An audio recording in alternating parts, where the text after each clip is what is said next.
Hey guys, what's up? It's Greg Zvasti with CinemAddicts. For this installment, you have two sets of interviews. First up is the Italian's director, actress, Michelle Danner.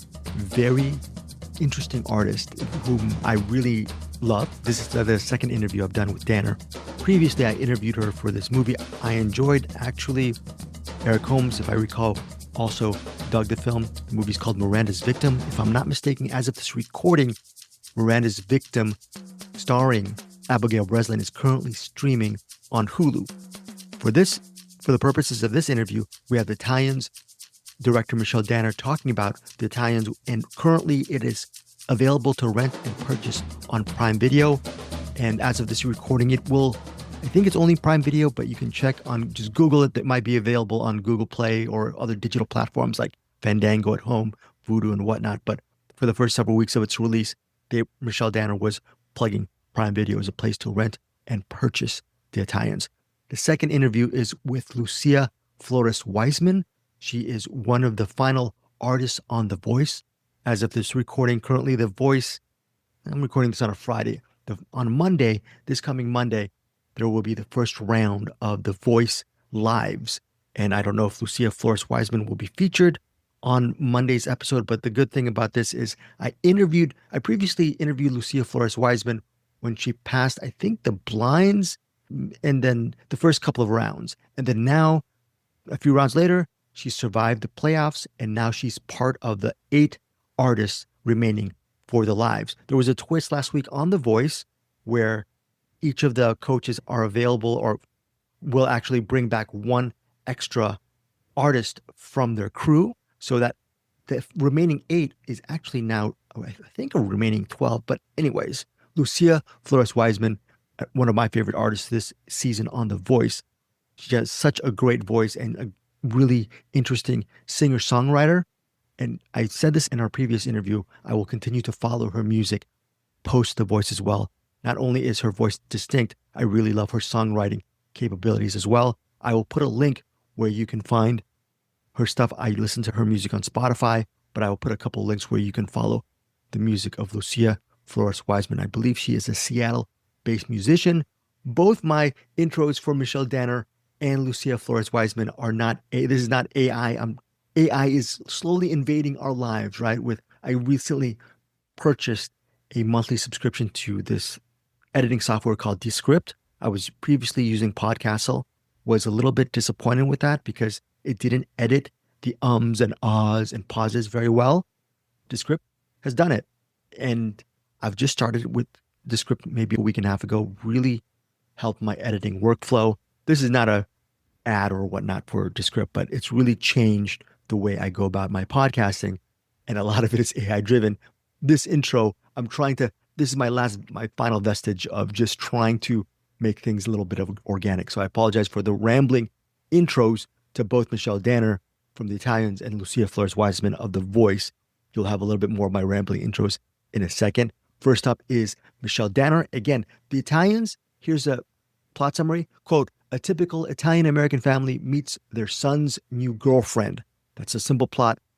But Michelle Danner, she is a matriarch of this Italian family, and she is very PO'd when her son, played by Matthew Daddario, brings home a non-Italian girlfriend, possible fiancée, and that girl is played by Abigail Breslin. The movie also stars Rob Estes as the husband of Michelle Danner's character, and there's also an appearance by Lainie Kazan in The Italians, and she's great as well in this. She's just a legendary actress and performer. So The Italians, I really enjoyed it. It's broad comedy, but broad comedy sometimes can be considered a pejorative because when you think broad comedy, it's not very layered or nuanced. But no, when broad comedy is done right, like The Italians, it's just a worthwhile family drama comedy with a lot of banter going back and forth and a lot of histrionics in this comedy drama. Also, what's interesting is a slight twist in The Italians is it has a little bit of a really good dramatic subtext beneath all of that broad comedy humor. So again, The Italians is available on Prime Video to rent or purchase. I will leave a link. And if you purchase it via our CinemAddicts Amazon affiliate link, you support the CinemAddicts crew. We receive a slight commission. Okay, so here is my interview with Michelle Danner, and I'll do a very quick intro when I'm back of Lucia Flores-Wiseman. And hopefully you check out The Italians, tell me what you think of the movie, and hopefully you enjoyed this interview with Michelle Danner. I am with Michelle Danner, the filmmaker behind The Italians. Michelle, great to speak with you again. As I'm a huge fan of Miranda's Victim, so pleasure to speak with you again. Thank you so much for having me. Thank you. So The Italians, such a great ensemble. Was that one of the big draws for you as far as helming this movie and as well as acting in it? The fact that you have such a diverse array of talent going into this really wonderful comedy. Was that one of the aspects that drew you to this project? Absolutely. It was when everybody came together and we created a family to shoot this wonderful story that spoke to me. It was a story from the heart that Lisa Visca Phillips brought to me, and it reminded me of my own family. I always say, when we sat at the dinner table, you didn't quite know what was going to fly in the air, but you were assured that something was going to. And little by little, when you make a movie, the pieces of the puzzle come together. And when I realized that I was going to be fortunate enough to have this wonderful cast to come and tell this story, this fun story about a family that needed to accept each other, not hold grudges, forgive, and at the same time eat some great food at the dinner table, I was just very excited to do this. How cool was it to work and just alongside Rob? Because this is a role I've never really seen him in before. It must have been great because you guys are great. You guys are going back and forth with each other, and it's just a great partnership. What was it like to have that partnership with Rob throughout their journey? Rob and I have known each other for a very, very long time.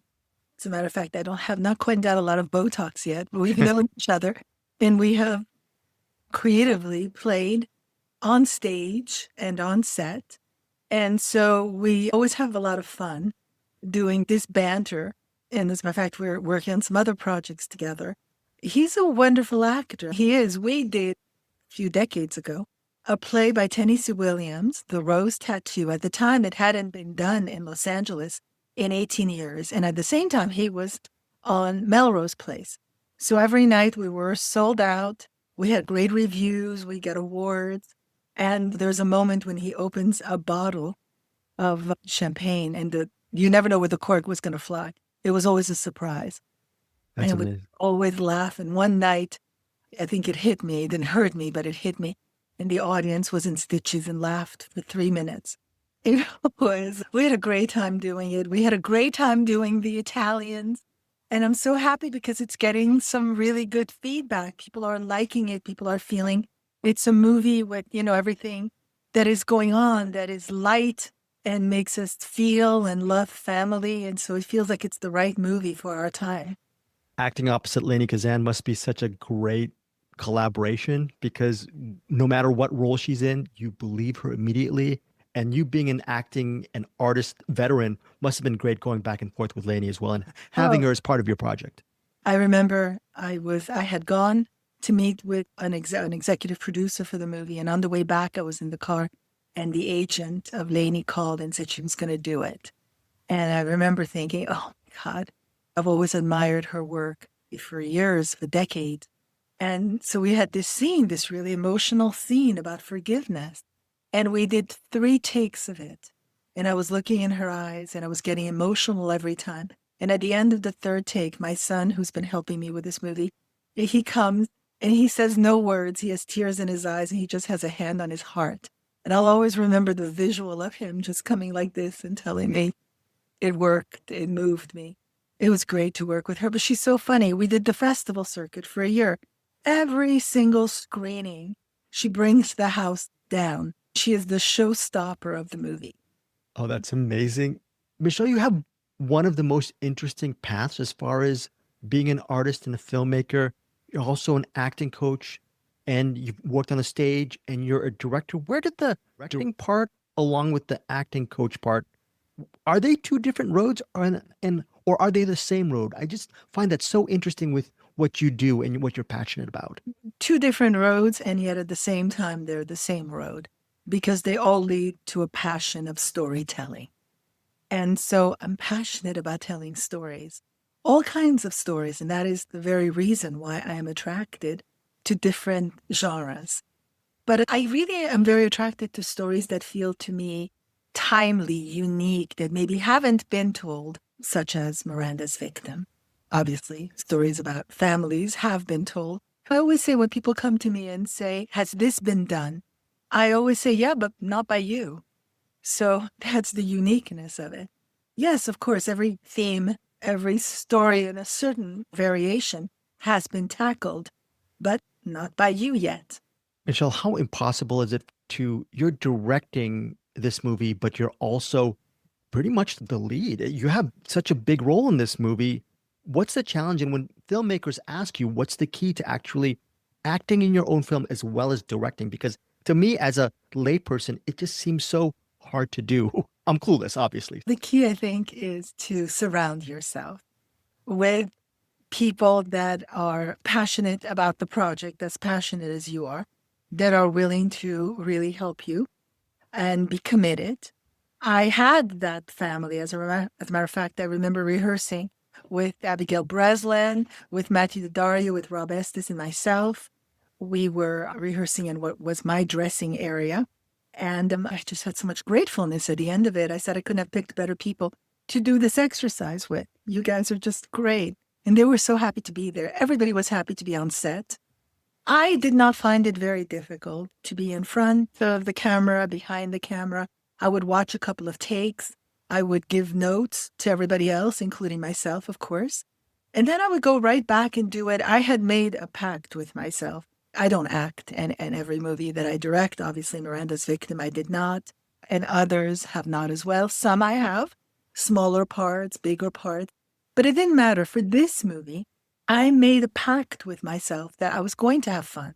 Because then what was the point? If I was going to struggle and it was going to be tedious and nerve-wracking, why put myself through that? It was not necessary to do that. And I was able to fulfill the pact. I was able to do it. I was able to have an enormous amount of fun. As a matter of fact, I think we had 18 or 19-day shoot. There was never a day where I did not have fun. I fulfilled my commitment to myself. An often used phrase is a house is not a home. That said, I really love the house in this movie. How did you find it? It just felt so comforting and comfortable. You actually got to feel the house and the next door neighbor. Yeah, what was it like? Yeah. You're right. It was a character. I had found this house and I contacted the owner. Turns out she knew me because at the time she lived in Santa Barbara. And we were the opening night movie at the Santa Barbara International Film Festival with Miranda's Victim. And so at the Arlington Theater, that historical theater, and she knew all about that. And also she was an actress, so she knew that I was an acting teacher. And so we connected, and she was gracious enough and generous enough. And I say generous because not only did she let us shoot at her house, but after that we went to do some promotional skits, some vignettes that we've been posting to promote the movie on Instagram, on TikTok, etc., on social media. And she gave us her house at no cost, so graciously and generously. When you cross paths in this lifetime with people that you just connect with, and when something happens, a certain synergy, I always feel very lucky when that happens. That's amazing. I really loved how this movie, it starts off, you're thinking, oh, this is going to be a fun, broad comedy, but it gets really deep as the story progresses. You get involved with the banter, but there's just so much more underlying substance to the story. Can you elaborate on that fact regarding the script? And just, I'm sure you go in for the comedy, but you leave with so much more, I'm assuming. When we were working on a shooting script, that was many conversations that me and my team had about should it take that turn. I really wanted it to take that turn. I'm not going to spoil it for people that may be listening and haven't seen it. I fought for the story to be that. Certain people felt, oh, it's maybe too sad or too... But I thought, this is what I want to say in this movie, whether people like it or do not like it. I want to talk about how the people that we love always are with us, especially those that have a larger-than-life energy to them. They're always with us, always. That is the story that I wanted to tell. I'm very happy to tell it. And I think a lot of people had said, I didn't expect it. I think when you can surprise people in the storytelling of it and they don't see it coming, That's a very good thing. Also, I think what's really awesome is when you have comedies, family comedies, a lot of times, and I don't mind it, you have all of the characters by the end, they learn a valuable lesson, they change their characters like night and day. And you look at that and go, okay, that's a fine, entertaining comedy, and you forget it. But without giving too much away, with the Italians, you laugh with them, but then towards the end, a lot of them just keep their same persona, their personality. It's just about how life happens to them. Was that also part of the discussion, which I thought was really cool as well, because it seems more like real life as opposed to a fake movie. You know what I'm saying? Or That's right. Yeah, we discussed all the characters and the arc of every character and who they were to one another emotionally and how they changed towards one another. And with the forgiveness, that there's only that people are real and this is real life and this is what people are like. And it's a slice of life. Got some nostalgia in it. I know that it's very funny. That's why if somebody doesn't find it funny, that's fine because you may not find it funny, but we played it into different audiences, filled, sold out to the rim, and people laughed nonstop, and we didn't pay people to laugh. It was organic, it was genuine. It's because they found it enjoyable. And that was it. It was a fun movie, but at the end of it, that has meaning to it. Michelle, what keeps you motivated? Because after a lot of you've directed your share of films, you've with being an acting coach, you've actually done so well in that profession as well. But a lot of people can become complacent and maybe they'll stop in their tracks and just smell the roses and maybe not do a lot of the work. But we're looking at your resume right now and you're just keep moving forward. What keeps you moving forward and motivated? I think the passion for storytelling. I'm about to get on 3 planes now to go to the Cannes Film Festival. I'm looking at it and I'm just aging, just thinking about it. It's going to be heavy lifting, but I wouldn't have it any other way. I'm very passionate about what I'm doing. It's very possible right now, 90% that I'm going to be shooting in June. And then I'll be shooting again before the end of the year, another feature. And so I am driven by the love of storytelling. What's coming? Can you tell us what's coming up next after the Italians? Is there something in the can? What can you tell us without giving too much away? I guess what can you tell us basically? Yeah, it's a romantic comedy called Starstruck. And then I have a great sci-fi thriller called Helios, a wonderful MMA movie called The Girl in the Red Corner. I'm attached to several projects, Party Crasher, which is based on a real story.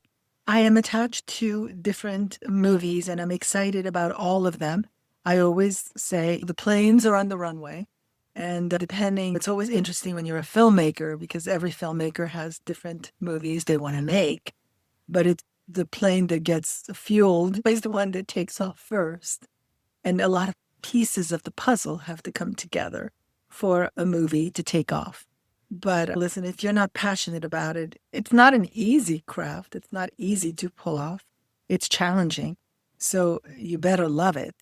If not, I think you might be in trouble. I could be wrong in this, but you mentioned pieces of the puzzle, Michelle. And what are some of the things that maybe more inexperienced filmmakers don't get regarding the puzzle? Because it seems to me from watching your movies, you get to really make the movies you want. So what has been your key as far as making those movies you want, as opposed to a lot of filmmakers who maybe they feel like they don't have that, I don't know if it's that freedom or that leeway or that path that you've carved out for yourself. What are people missing in that puzzle? I don't know because everybody, I'm sure, has like an individual story. I did struggle with an experience that I had, a movie that I made not too long ago that I'm in post right now. But I can tell you now that ultimately I did end up making the movie that I wanted to make, even though there were obstacles with that movie. And I'm very happy with it. I think that it's who you surround yourself with, who do you say yes to? Ultimately, a director has the power to pick a lot of the creative team that surrounds them.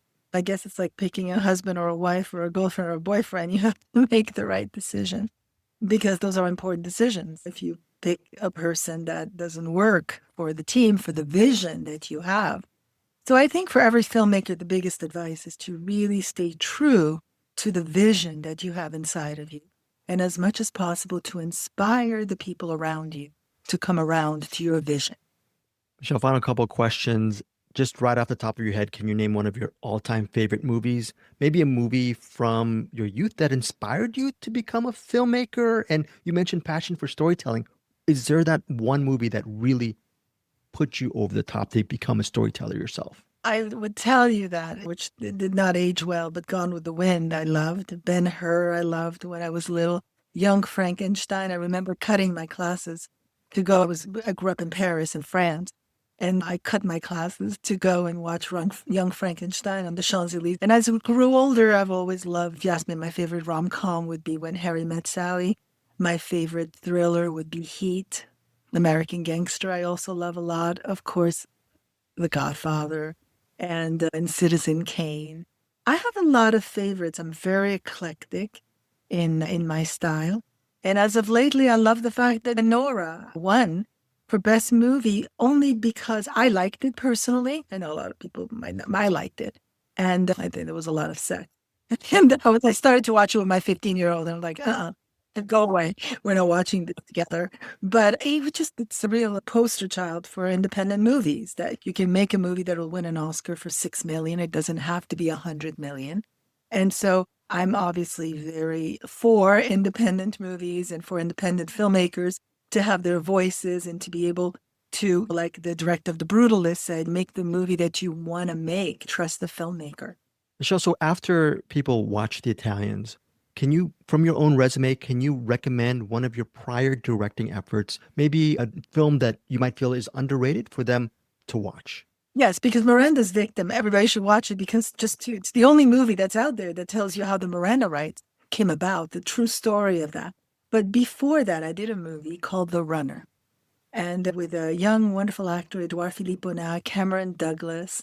And it's a movie that I'm just very proud of, The Runner. And it's about this kid that basically tries to bring down the drug kingpin of the town because he is caught into a whole web of drugs and intrigue. And I wrote the treatment of it, and I had a wonderful writer, Jason Chase Terrell, write the screenplay. So The Runner, watch The Runner. Michelle, thank you so much. You can catch The Italians, if I'm not mistaken, on Prime Video right now. On Prime right now exclusively, and then in a few weeks, it'll be on Apple, it'll be on Google Play, it'll be on Vudu and other platforms. Michelle, thank you so much for your time. Looking forward to speaking with you on your upcoming films as well. Thank you very much. Thank you. Okay, guys. So Lucia Flores-Wiseman, I've done maybe 10 to 12 interviews of The Voice so far. Not playing favorites. I have to be very even keeled, but the fact that Lucia Flores-Wiseman came back for a second round of interviews was really cool.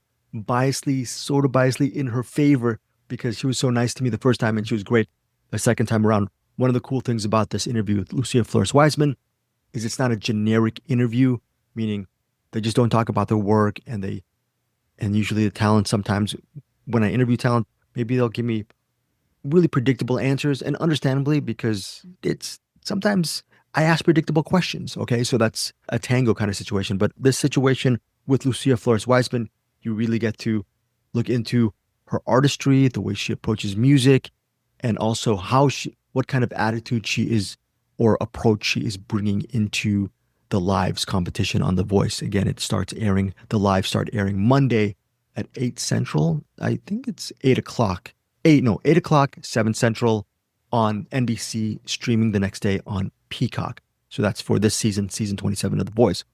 Also discuss, I'm thinking about the interview with Lucia Flores-Wiseman. She also talks about one of her singles, Transition, which is available on all digital platforms. It's a song I really enjoy. I will link Transitions as well. She talks about working with Adam Levine. Adam Levine, if you don't know The Voice, he's the Maroon 5 frontman, and I remember several years ago he did a dead-on rendition of Prince's Purple Rain with a guitar, and I had no idea he could shred.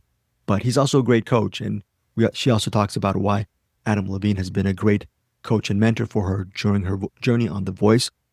Also, she talks about her mental health journey, as well as initially she manifested her blinds audition. Before she did the blinds, she had this either she was journaling or meditating. She manifested herself and actually recorded the video before the blinds. And I asked her towards the end of the interview if she manifested herself through the playoffs and into the Lives. And she gives a very interesting answer. It's a very insightful interview with Lucia Flores-Wiseman. A lot of you listeners do not know who this person is if you're not watching The Voice. I will link her music again. Just give a few seconds of your time and listen to her music or her voice. I think you'll be hooked immediately, in my opinion. There's a lot of people who compare her. I'm not even going to mention the other singers they compare her to, but it's a very distinct sound. And when you dive deeper post The Voice, you can actually listen to some of her original compositions as well, and it brings an extra layer to her artistry.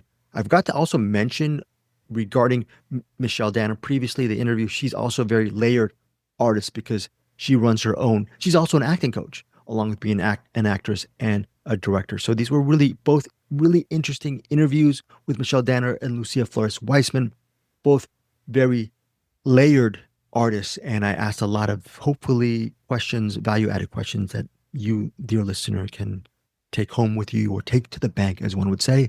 Again, tell me what you think of the Italians. And finally, last but not least, Lucia Flores-Wiseman. Tell me what you think of her on The Voice and give a listen to her music. Thanks so much for supporting me, Eric Holmes, and Bruce Perky here over at CinemAddicts. And here's my interview with Lucia Flores-Wiseman. Take care, guys. Have a great weekend. I'm here with Lucia Flores-Wiseman. First off, thank you for the second interview. I really appreciate it.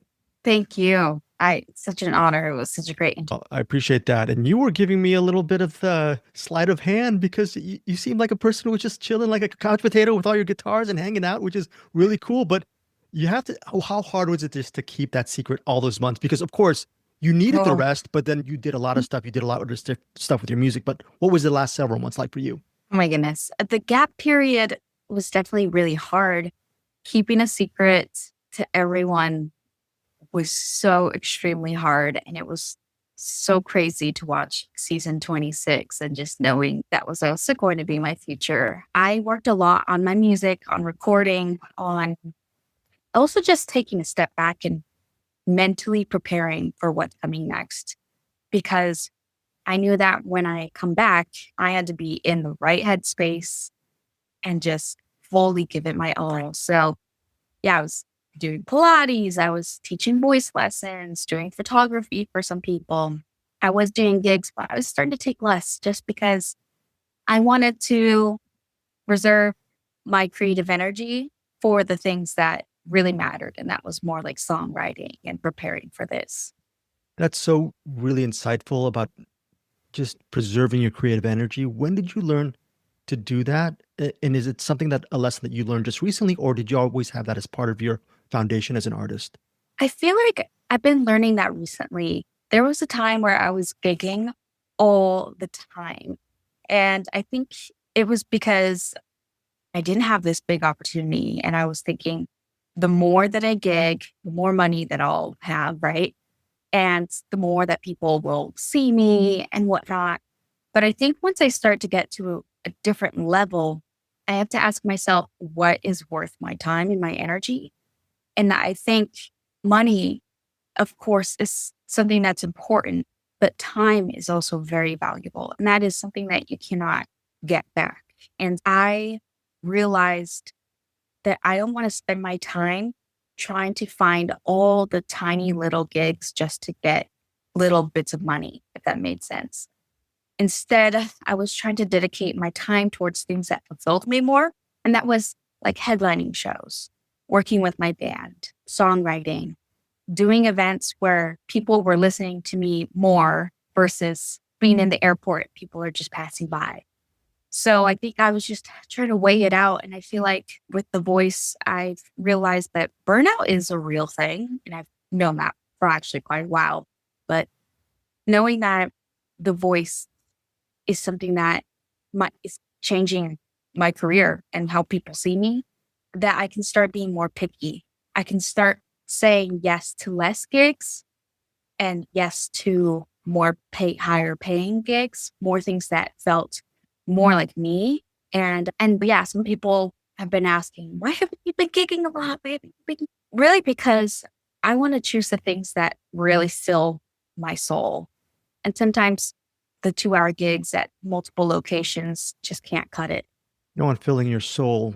You could have, for the playoffs, you could have come out with just a really explosive songs explosive song. Your voice, that dexterity in your voice has it to do that powerful song. You proved it with the Boone track a couple weeks back. But here's the thing. You wanted to fill your soul. And what was the challenge of performing in my life? Because it's pretty much a love letter and a spotlight to your grandmother. But you also have to nail that performance as a professional, but you're also showing your soul to the people. And most importantly, speaking to the one you love. How hard was that to do? This song was very difficult to do. I was very anxious about how it was going to be perceived by others, in the sense that this is a competition for your voice. And for me to sing this song on stage without the backing band, without the background vocals, just myself and the guitar, it's a very vulnerable position to be in. But something that Adam told me is that my authenticity and just being myself is what people are going to be gravitating towards, just being yourself. And that is also who I am, just me and my guitar and this beautiful song about life and death, about appreciating life and your loved ones. And so when I focused on that, it ended up just not being hard, because that was something that I've been doing ever since I was little. You've heard this so many times. When I go through all your comments on socials, everyone's saying, she has a unique voice. She sounds like this person, so unique and unique. Even one of the voice YouTube with the Boone tracks, I think, Slow It Down, they said they put unique in the title. I think what was a cool turn on that word. I'm sure it doesn't get old for you. It must feel good. But then what was it like for you to watch when Adam said, forget about her voice, she has a unique soul? When you saw that, I'm sure that really touched you as well on both ends. Yeah, it really touched me. I want to show that within that music, that it's not just the voice, it is my soul. And I think everyone's soul is special and unique. But I think really being vulnerable in your music is what can help show that soul, show the characteristics of it. So it was such an honor, because it not only connects to me as a person, but me and my character. And yeah, that just means a lot. What was it like writing that song, Transitions? We're talking about personal journeys and whatnot. Is songwriting from a personal place second nature to you, or does it take a lot of refinement, or you're past that, you're already expert at writing about the people you love unconditionally? Yeah, writing Transition was really awesome. It came naturally to me. It just depends on where I'm at when I'm writing the song. If I'm writing and I'm already in an emotional space, it just comes so easy. It just flows out. If I'm not in that space, it does take extra work, extra looking back on past journaling or trying to journal more. I would say Transitions, one of the reasons why I wrote it was because I was moving in with my boyfriend into our house, and we're renting from my parents, which I'm super glad, because there's no way we can afford prices now. But basically, I've been with my boyfriend since I was 16 years old, and making that transition of really, oh, we're doing this. Oh, like I'm done with college and this is like the next step. And I saw a psychic, and the psychic was telling me that, no, like you don't have to worry at all about this relationship. When I have anxiety, and sometimes you can worry, oh my goodness, what's the meaning of life? And the psychic was telling me that my spirit guides, whether it be my grandma or whatnot, was saying like, calm down, you're good. And Grandma Terry, who had passed, had said that Steven, my boyfriend, is like 1 in a million. And I'm so fortunate to have him. And I agree. And so in one of the lines I said, the heavens send messages above, have guidance, and I got the words right now. But it was referencing to that, reminding myself that when I do feel those special little moments in my life, recognizing that this is the right path and that I'm with him every step of the way. I'm with myself every step of the way. I have my spirit guides, my loved ones with me every step of the way. That these transitions are not going to be difficult when I have my support system and when you have the people that you love. And so when I was in that emotional space, it wasn't hard to do. This is a bad transition myself, and I apologize for this. I want to ask about plants. I've always, your passion for plants, it made me realize when you said that on your intro stuff, I was like, maybe it's like seeing something for the first time because they're all over me, but ignore them. What am I not seeing that you see? And I appreciate that passion for plants. Yeah. Honestly, I think first off, I try to get the plants that are easiest to not kill just because sometimes I'm not the best, but that's why I really want to try to make sure I take care of them the best that I can. Here's the thing.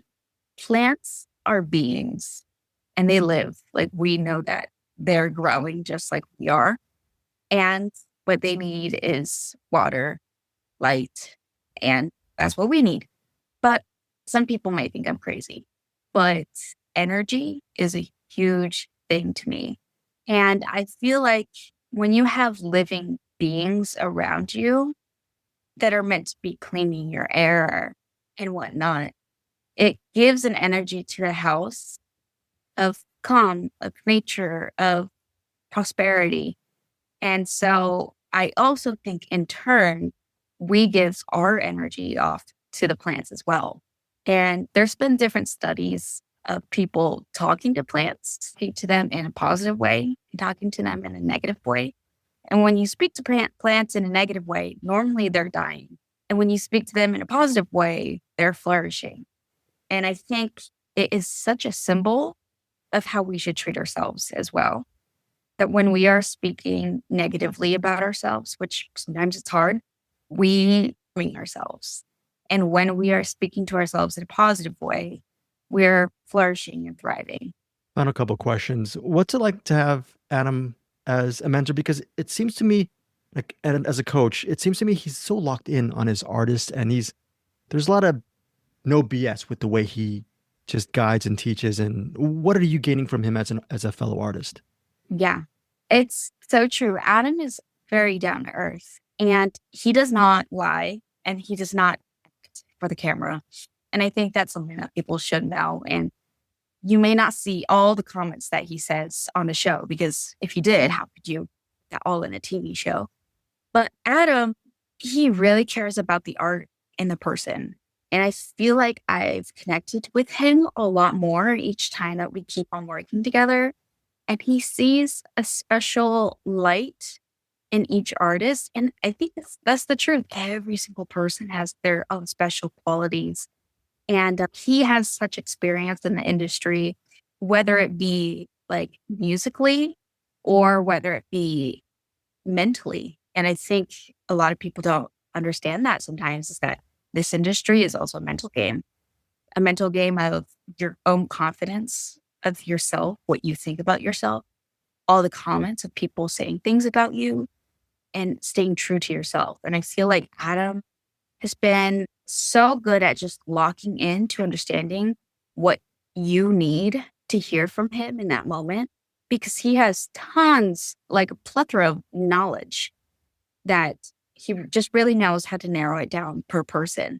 Is it also part of it just learning how to take constructive criticism? Because you are such a talented artist. There are many artists of your ilk who, when they get a criticism or a pointer, they may not take it as well as I'm thinking about that moment where Leanne Rimes, the mega coach, she mentioned about your vibrato, and you just took it in and you really applied it to what I just thought that was really cool, as opposed to you just saying, "Oh, whatever." You know what I'm saying? Have you always been good at that, as far as just taking that feedback, no matter what stage you are in your artistry? I have not always been good with that, with accepting constructive criticism. And that's because growing up, having anxiety, ADHD, I always saw it as an attack and felt, oh, I'm not good enough. But now I see it completely different. These are people that have such experience and they're not saying this because they want to do you ill or whatnot. They're saying this because they see the potential and they see all the great things in you that they then know how to improve it even more.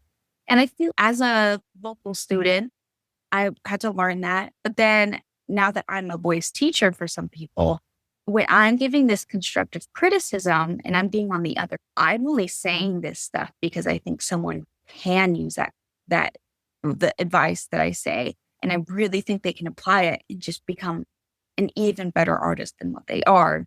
I don't think it's necessarily changing who you are, but the tiny little details in a song. And for me, like when I'm singing, the details really matter.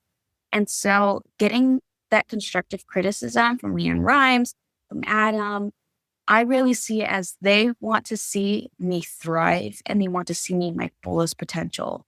And they know how to do it. They're not saying this just because I'm bad or whatnot. They're saying this because I'm good, because they know that I can do even better.